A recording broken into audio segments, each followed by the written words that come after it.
it's your lips. Heaven's Eye proclaimed this with such certainty, yet all the monks and cultivators were perplexed. Why is it the lips? They asked. How can the essence of evil only be on the lips? A lip balm spirit? Without thinking, Shilian's hands instantly flew to cover his mouth. He hadn't thought that the essence Huacheng had stained upon him after having embraced and kissed an entire night at Chenling Temple hadn't yet faded. Heaven's Eye pointed at him and said, "Well, well, well, do you all see? He's conscious of his guilt." Shilian immediately dropped his hands and forced himself to suppress the urge to turn around to see just what expression Huacheng wore after having heard, even though his face was covered in bandages and nothing could have been determined anyway. He explained gently, my fellow Dao friend, you're mistaken. Actually, it's because my living is a little strained, so each household item is used for various purposes, like this pot." He raised the clay pot in his hand and said earnestly, "Although I sometimes use this to catch ghosts, normally I use it to pickle vegetables. The pickles pickled in this pot have a unique flavor. Once you eat it, you'll naturally... If you don't believe me, you can all try it yourself." Technically, this wasn't impossible. The monks and cultivators were all somewhat doubtful, but the villagers all covered their mouths too. "Huh? Sheer Daojang, do you mean to say that all the pickles you gave us from before were pickled like this too?" they asked. "Then won't our mouths be full of the essence of evil too?" Usually, when the villagers offered him fruits and vegetables, he would return his gratitude by giving them his pickled vegetables. He quickly waved his hand. "Don't worry," he said. "The jars I use to pickle for everyone else are different." Heaven's Eye said angrily, "Are you dumb in the head? Aren't you afraid eating stuff like this will cut down your lifespan? Stop wasting your breath. There are still people hidden in your shrine, and it's not just one person. Move aside." This time, afraid that the village head would stop him again, before he even finished speaking, he charged forward. Seeing the situation change so quickly, Shilian hurriedly backed into the house. He picked up the passed-out Chuan Yijin from the ground, madly shook his collar, and cried next to his ear, "Qiying, listen well. I'm going to feed you an incorruptible chastity meatball." Hearing this, Chuan Yijin's eyes suddenly flashed open. At the same time, Heaven's Eye, who had just charged in, shrieked, covered his forehead, and leapt back out. "Don't anyone go in," he shouted. "There's an ambush." Sure enough, the crowd of monks and cultivators didn't dare to move, and they gathered around to shield him. Heaven's Eye shone. "What did you see?" they asked. Heaven's Eye responded, "I didn't see anything, only an immense, blinding white light." "Oh no, Dao Shang, your Heaven's Eye is smoking," the cultivators shouted. Heaven's Eye felt his forehead, and sure enough, that red mark on his forehead had turned into a black mark and was emitting a soft waft of white smoke, like that of a blown-out candle. Shocked and dismayed, he exclaimed, "What? What?" Ling Wen lazily put down her half-eaten steamed bun and wondered, "It's so noisy outside. What's going on?" A monk said, "Heaven's Eye shone. Look, there are 2 children and a woman, plus this cultivator inside that shrine. There are 4 people. Which one is him?" Heaven's Eye rubbed hard at his forehead, but he just couldn't reopen his eye. That ball of white light was the spiritual aura of Chuan Yijin. When a heavenly official sensed themselves about to face extreme danger, their lives challenged the spiritual aura shielding their body would explosively expand. Lian was using that moment of explosively strong light to blind that cultivator, Heaven's Eye. It wasn't like Lian had ruined 10 years of his cultivation. He just wouldn't be able to open his eye in the next few days. That was all. Then Lian picked up the plate, holding the meatballs. Chuan Yijin was fully awake now, and he forcefully grabbed Lian's hand, croaking, "I won't eat it." Lian reversed his hold and held his hand. "Don't be scared," he said. "It isn't for you." The band of masters heavily surrounding Puqi Shrine all shared looks with each other and almost uniformly shouted, rushing forward. However, before Lian could meet them, they were bounced away by an invisible barrier. From the skies above, a deep voice sounded. "You old monks and foul cultivators are like flies. Have you all become obsessed with harassment? You dare pursue me all the way here. Are you all tired of living?" Hua, Hua. He stuttered Hua several times, but in the end, Heaven's Eye still succumbed to Hua Cheng's might and didn't dare call him by his full name.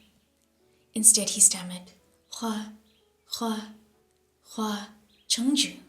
Stop bluffing. We all know that you've been affected by the imminent opening of Mount Tonglu and sealed away your powers. You can't possibly be as insolent as you usually are right now. Sir, surrender yourself." The more he spoke, the less strength there was in his words. Lian could sense that Hua Cheng was really angry now, and immediately he rushed back inside to pick him up. He whispered, "Don't say any more. Stop wasting your powers, store your strength. Leave everything to me." Hua Cheng's body was tense at first, but after he was picked up, he seemed to calm down slowly. He replied with a low voice, "All right." Holding him, Lian could sense that Hua Cheng's age seemed to have regressed again. He was probably no more than a child of 12 or 13. Lian couldn't help but be worried. With one arm holding Hua Cheng and the other hand clutching Feng Xin, he walked out and said, "Did none of you ever consider that the green ghost Qirong was deceiving you?" Yet, unexpectedly, when they heard him, the monks and cultivators all looked confused. Heaven's Eye asked, "Green ghost Qirong? Deceive us what? Why would he deceive us?" Lian frowned slightly. "Wasn't it him who told you all to come here?" Heaven's Eye clicked his tongue.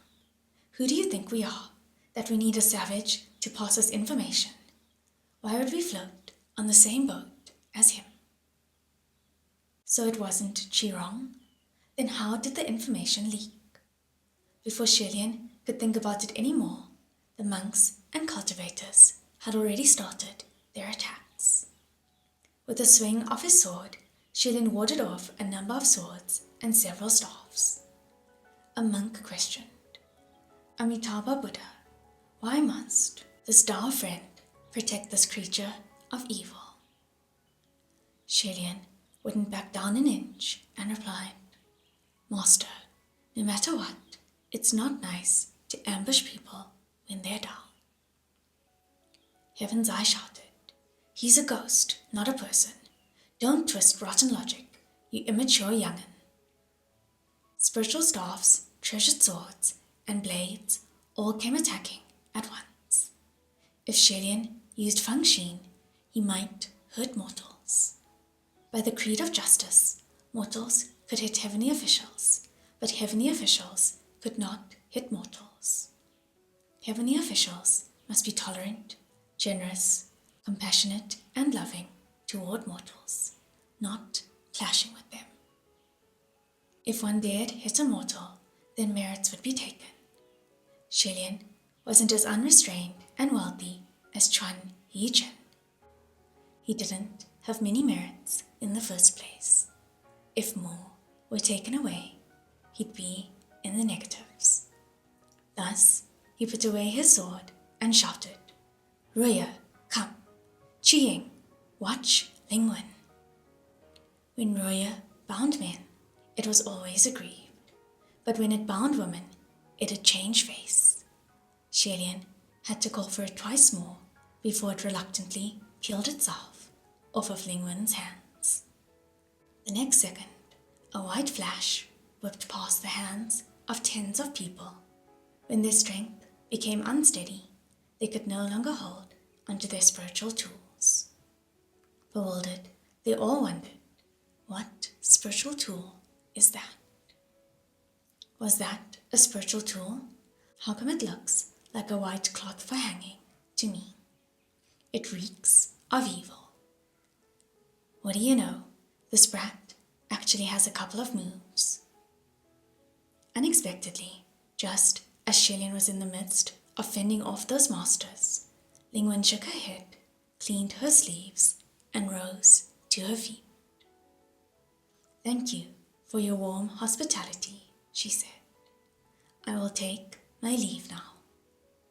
Shelian was taken aback. "Lingwen, the day is not over yet.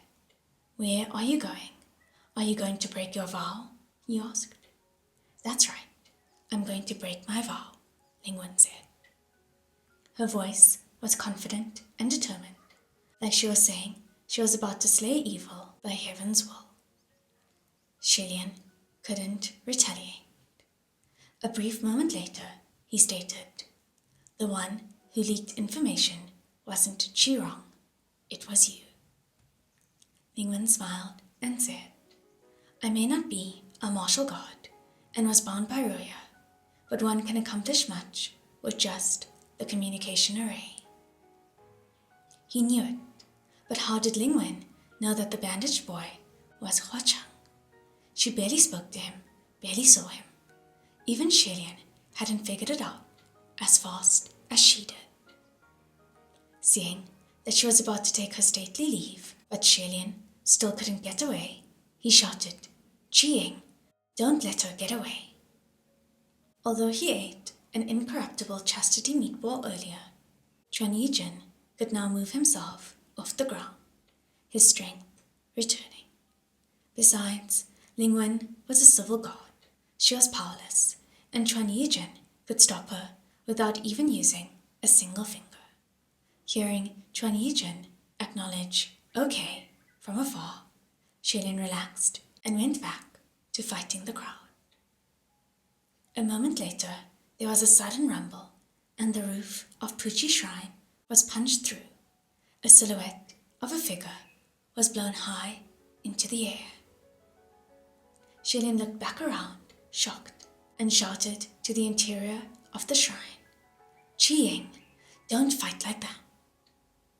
It was nothing for martial gods to get tossed around. Martial gods all grew up getting beaten. But no matter how you looked at it, Lingwen was a lady heavenly official and a civil god at that. If Chuan Yijin fought so ruthlessly, she'd be pulverized. Yet the figure who walked out of the shrine leisurely said, "Bai Jing, don't fight like that." That voice was cold and crisp, very obviously belonging to Lingwen. Yet in the moment she walked out, Shelian felt he saw a fleeting illusion, like the one who came out wasn't Lingwen, but an extremely tall young man, his aura of vengeance roaring to the heavens. However, when Shelian focused his eyes, it was still the lone figure of Lingwen. Lingwen was a civil god, that was for certain. If she had hidden her strength intentionally in the past, she still couldn't deceive Shelian. So how could she suddenly bar Chuan Yijin into the sky?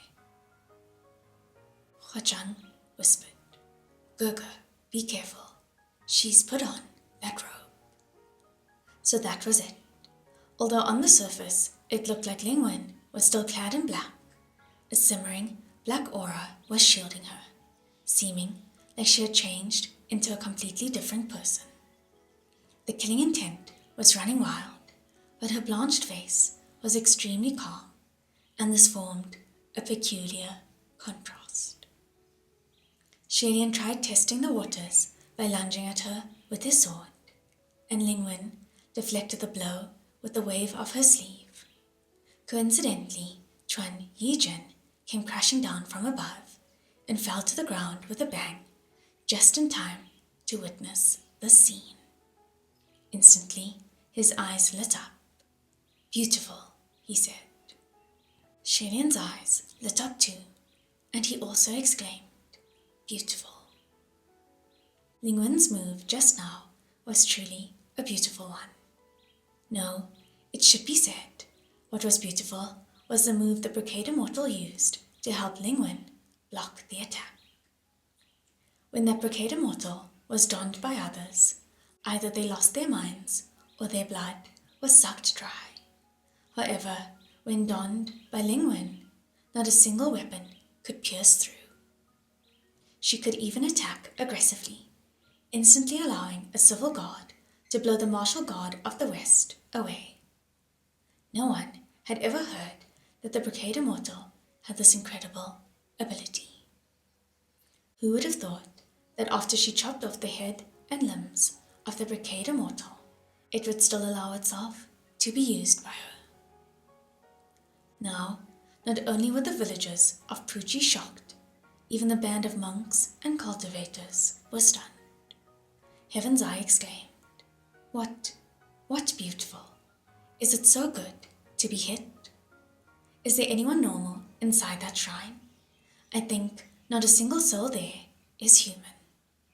Chuan Yijin was itching to spar, and he leapt to his feet to attack once more. Ling Wen said in a low voice, "I said, don't linger around." Those words were directed at the Brigade Immortal, but her body wouldn't listen to her, and her elbow blocked Chuan Yijin's punch before they proceeded to start an all-out brawl, fighting and parrying and fighting. The blows of fists and palms shocked the old walls of Puqi Shrine, and it shook like it was ready to collapse. As expected of the Brigade Immortal with the potential to ascend, even Chuan Yijin was falling behind. Shalian couldn't help but cry. Excuse me, can you both fight further away? Further away, please." But before he finished his sentence, those monks and cultivators came surrounding him again, some 40 to 50 blades, swords, axes, and staffs, all crashing forward, and Shalian's face dropped as he raised his hands and shouted, "Wait, I don't, no." And amidst that tragic wail, Puqi Shrine, having withstood countless battering but still remaining standing, finally, truly, completely collapsed. Shalian was dumbfounded. Desolation filled his heart, and he said, "I just knew that none of my houses would last for over half a year. Now I really need to beg for donations for reconstruction." "Gogo, don't be sad. It's just a house. There's plenty around," Hua Chang comforted. Shalian tried to make himself stay strong, but then Heaven's Eye came stumbling over, his hand covering his forehead, and he pointed at him, saying, "You young'un with nothing but tricks, you dare ruin my cultivation. Who's your master? What generation do you belong to? Which temple are you registered under? What sort of god do you worship?" Shalian whipped his head over, and a biting chill flashed before his face. He straightened up and stated solemnly, "You ask who I am? Listen well. I am the Eminent Highness, the Crown Prince. You riotous radicals, bow down before me." His voice boomed like thunder in clear skies. There were actually a few who almost dropped to their knees and didn't snap out of it until their companions pulled them up. They asked, "What are you doing? Are you actually kneeling? The That's weird. I did it before I realized it, one of them replied. Shilian proclaimed sharply, I am over 800, older than all of you combined. I've crossed more bridges than all the roads you've walked. I possess shrines and temples across this land. My devotees and worshippers are spread to all 4 seas. If you don't know my name, it's because you are ignorant and unlearned of the world. I do not worship gods. I am God. When the mob heard the speech that was so shameless, yet spoken with an incomparably impressive air, they were all stunned and dropped their jaws. Huh? They asked. Shilian made up all that nonsense because he was waiting for this very moment. He flung that plate in his hand, and all those little white meatballs shot out through the air like iron pellets, scattering in all directions. Without any misses, they were hurled right into the open mouths of all those people in shock. Then he wiped away his sweat and said, Will everyone please forget everything I just said? I'm actually only just a scrap collector. Everyone who ate a meatball instantly dropped their expressions. Huh? We've been had, they shouted. A few who were quicker on their feet had stopped the meatball with their swords. But when they brought the swords up, those meatballs were actually still spinning rapidly, creating sparks with the blades from the friction. The mob was terrified. What is this hidden weapon? Incomparably solid, with a peculiar shine. Could this be the legendary? That's right, Shilian claimed. They're the legendary, incorruptible chastity pellets, exceedingly poisonous, and if 81 cups of clean water aren't drunk within a day to detox, then they will explode in your stomach. Although no one had ever heard of such a thing before, the mob grew even more horrified. Oi, they shouted. Is it really that poisonous? Either way, we got to go drink water. The antidote is only water. Let's get out of here. Go find water. In an instant, a large portion of the crowd who had fallen for the trick fled. On the other side, Lingwen was fighting more and more aggressively, and she actually had both her hands strangling Chuan Yijin as she picked him up. Despite obviously having the upper hand, Lingwen didn't look pleased at all, and she barked with a low voice. Bai Jing, are you going to kill him? There's no need to fight anymore. Let's just go. Fortunately, Shilian had one meatball left, and just as Lingwen said the word go, with his swift hands, he lobbed a meatball into her mouth. Instantly, the light in Lingwen's eyes was extinguished, like it had been sucked out by the thing she swallowed, and the black aura surrounding her person also lightened a shade. With an expression like she was forcing back the urge to vomit, she glanced at Shilian, her lips soundlessly quivering. After enduring for a while, she threw Chuan Yijin onto the ground and left with her hand supporting her temple. Chuan Yijin jumped to his feet, chasing after her. Shilian had wanted to follow after them too, but that mob of monks and cultivators blocked his way. They shouted, Everyone, hang on. More reinforcements are on their way. More? He couldn't stay in Puqi village any longer. He best leave first and think later. In hot pursuit of Lingwen, Chuan Yijin also disappeared. Shilian cradled Hua Cheng in his arms and said, Hold on tight to me. Hua Cheng followed his instruction and embraced him tightly. For some reason, the scene felt familiar to Shilian, but he had no time to reminisce about the past. This affair needed to be reported to court as soon as possible. Without thinking, he sent a message to the private communication array. Lingwen, Lingwen, something's happened. Lingwen replied, I know. Shilian said, so sorry to bother you. An instant later, it was Lingwen who cut off the communication first. Shilian was also speechless. In the past, he had always communicated with Lingwen directly. Now that it was Lingwen herself who was the problem, he hadn't yet had the time to wrap his head around it and actually reported the incident to her. He didn't know whether to laugh or to cry. Shilian entered the public communication array and yelled as he dashed with Huachang in his arms. Everyone, please alert the whole court.